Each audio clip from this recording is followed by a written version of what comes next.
ठीक है, कंक्लूजन क्या है? Percentage marks does not matter, limited available time must be used efficiently. जैसा मैंने बोला कि जो एग्जामिनेशन का नेचर है उसके अंदर ही ये है कि आपको इतने घंटे तो मेहनत करनी ही पड़ेगी।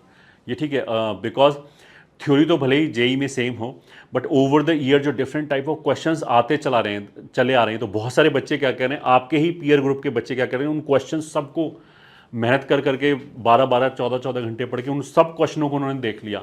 तो अब जो नया क्वेश्चन आता है तो उनके पास ज़्यादा थॉट्स हैं, ज़्यादा थॉट प्रोसेस हैं उस क्वेश्चन को डील करने के। तो अगर आपको उसके साथ compete करना है तो you have to do something like that also.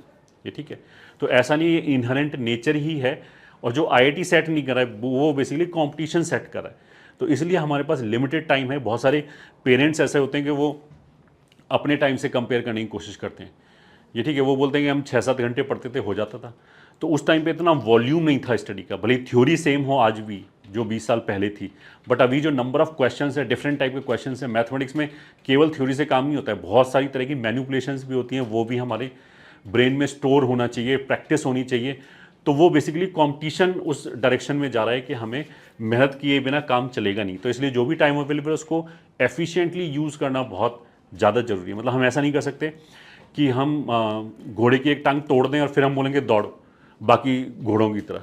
तो मतलब हम एक बच्चे का डेली 2-3 घंटा वेस्ट कर दें और फिर हम बोलेंगे बाकी बच्चों के साथ दौड़, तो definitely he will feel frustrated, या फिर जो उसका पोटेंशियल है वो उतना रिजल्ट नहीं आएगा। रिजल्ट आ भी रहा है तो जो उसका पोटेंशियल है वहाँ तक नहीं पहुँच रहा होगा। ये ठीक है।